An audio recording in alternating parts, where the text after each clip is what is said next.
অনেকদিন রুমে না থাকাতে মালয়েশিয়ার বাড়িতে তেমন কোনো বাজারঘাট ছিল না। কাঁচা বাজার, শুকনা বাজার বা অন্যান্য কোনো খাবার দাবার কোনো কিছুই ছিল না। পুরুষ মানুষ ঘরে একা থাকলে যা হয় বোঝেনি তো, মেয়ে মানুষ না থাকলে যা হয়, না ওরা ঠিকমতো বাজার করবে, না ঠিকমতো রান্না বাড়া করে খাবে। সারাক্ষণ শুধু কাজ আর কাজ, কাজে ব্যস্ত থাকবে। আর একটু খিদা লাগলে হোটেল থেকে কিনে খাবে। হ্যালো এভরিওয়ান, আসসালামু আলাইকুম। কী অবস্থা, সবাই কেমন আছেন? সন্ধ্যার সময় সবাই মিলে বের হলাম কিছু কেনাকাটার জন্য। পুরো মার্কেট ঘুরে অনেক কিছু কিনলাম, যেমন শুকনো বাজার থেকে শুরু করে কাঁচা বাজার, 10 থেকে 12 রকমের ফল। মালয়েশিয়াতে কিছু করেন আর না করেন, খাওয়া দাওয়ায় অনেক শান্তি। বাজার থেকে যা যা কিনে আনছি সব কিছু ফ্রিজে উঠায় রাখছি, ফ্রিজ ভর্তি বাজার দেখতে পাচ্ছেন। নতুন জায়গায় মেয়েকে এনে 2 থেকে 3 দিন অনেক কষ্টেই ছিলাম, কারণ আমার মেয়ের দোলনায় ঘুমানো অভ্যাস। কোনো মতেই আমার মেয়ে ঘুমাতে চাচ্ছে না, সব কাজ ওকে কোলে নিয়ে করতে হচ্ছে। এদিকে আমি রান্নার জন্য সকাল সকাল কাটাকুটার কাজগুলো করে নিচ্ছিলাম। অনেক দিন পর মেয়েকে নিয়ে মালয়েশিয়াতে আসলাম, মেয়েকে দেখার জন্য। ওর মামা আর ওর আব্বুর কিছু বন্ধুরা আসবে। এখানে ছিল 5 কেজি গরুর মাংস, সবগুলো আজ রান্না করব। মাংস কাটার শেষে এদিকে ফ্রিজও সাজানো হয়ে গিয়েছে। মেয়েকে ঘরে রেখে আসলাম ওর 2 ভাইয়ের কাছে।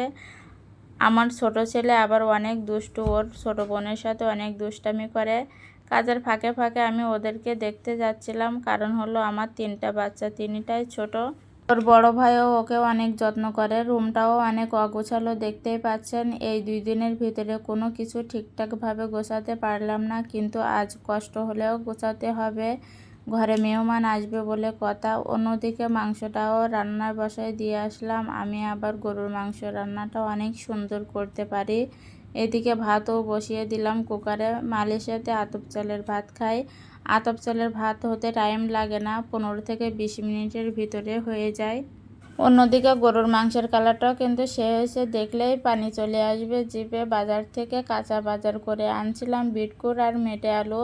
আজ দুপুরে সেই 2টাও রান্না করা হবে। বিটকুট ভাজি করব আর মেটে আলু মাছ দিয়ে রান্না করব। মাংস রান্না তো প্রায় শেষের পথে। মালয়েশিয়াতে এমন কোনো দিন নাই সপ্তাহে 3 থেকে 4 দিন বৃষ্টি হয় না।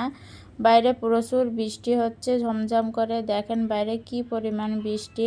মালয়েশিয়ার আবহাওয়া অনেক সুন্দর, না গরম না ঠান্ডা, মাঝামাঝি। এক কথায় অনেক সুন্দর। যারা মালয়েশিয়াতে থাকে তারাই জানে কত সুন্দর। আমার তো মন চায় না এখান থেকে বাড়ি যাব, সারা জীবন এখানে থেকে যেতে মন চায়, কিন্তু কি আর করার, এখানে থাকলে তো হবে না, বাড়ি একদিন হলেও যাওয়া লাগবে। এখানেই শেষ করলাম। আমার ভিডিওটা ভালো লাগলেও অবশ্যই জানাবেন।